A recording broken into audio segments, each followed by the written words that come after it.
guys! It's your friendly friend Mars. Magandang hapon sa iyong lahat at ngayong araw guys ay meron tayong ibang video gagawin. At ngayon ay magre-reband ako at siyempre ang re-reband ko yung ating newly debutant. Yung nag-debut pa lang na anak ko si Mary, ha?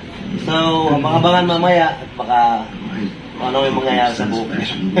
Nire-reband natin, okay? So, see you around. Okay guys, nag-apply na tayo ng straightening cream. Ito, oh. Yan.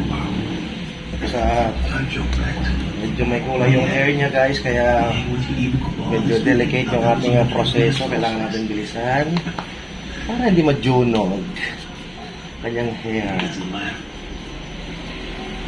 Okay, magtagal majujunog ng hair ko. So para sa mga gusto magpa-reband dyan, try nyo ako para masira ang buhay ko. Joke lang. Yes, hindi. Alam na kung nare-reband ko, hindi pwedeng sirain. Ang mahal ang bayad ko. Maganda ka na ba nandito ka pa si Billion? Ayan guys, tapos na tayo mag-apply ng straightening cream. So, balogin natin siya ng shower cup. Ayan. At ibaba natin siya ng 20 to 30 minutes. O maybe after 20 minutes, i-check natin kung resistant pa rin yung kanyang hair. Okay? So, we're back. Alright guys, so after nating mabanlawan yung hair, eto patutuyuin na natin. Gamit itong ating sandata, yung blower. Okay?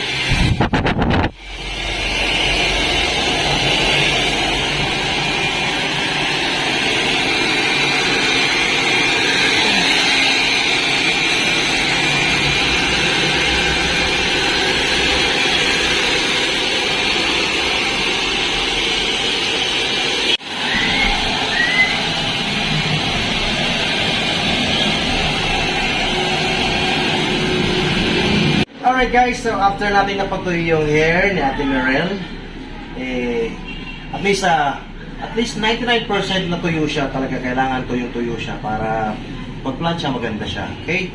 So, after nun, sesection na natin yung hair niya. Yan. Maybe 4 sections, kung saan kayo komportable para divided na kanyang hair sa pag-plancha natin. I-divide natin sa section natin. Tawag ng sectioning. Ayan. So, ayan. Sa section natin siya. Halimbawa, dito. Tibok niya ang kirara. Ayan. Medyo curly-curly ang hair natin. Kaya, ayan. Sukay ng combo. Pero mas maganda kung mayroon kayong mas malaki na suklay, mas maganda para hindi nahihila yung kanyang hair. But since walang available na malaking suklay, ito na muna. Okay, so babalikan namin kayo guys pag mag-umpisa na akong mag-plancha. So guys, ito na nga tayo. Ipa-plancha na tayo. Ayan. Umpisa tayo dito sa my nape area. Ayan. So as much as possible is kailangan manipis yung kanyang sectioning para ma-straight talaga yung kanyang hair.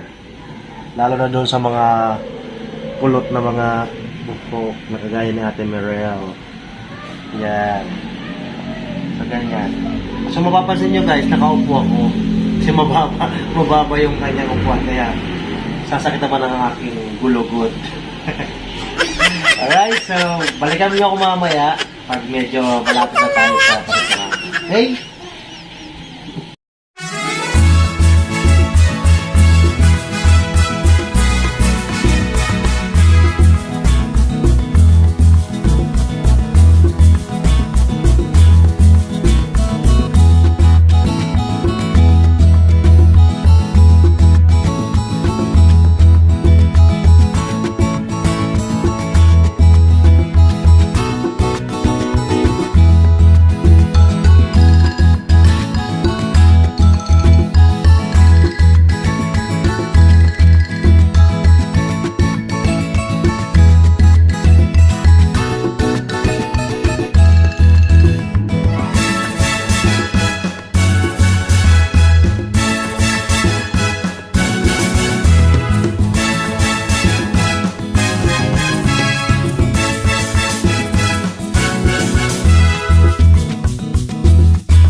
Alright guys, so we're almost done. Ayan, finish na lang tayo. China-chena na lang tayo. Ayan, so diba? Wala na si Kirara, straight na siya. O ha? So ayan o, diba? Macho yan, macho yung nag-ano ha. Baka mawawamali kayo. Macho yung nagre-reban. So, hanggang dito na lang guys. So, that's it for me. It's your friendly friend Mar once again.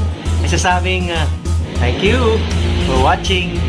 See you till next time. Bye-bye.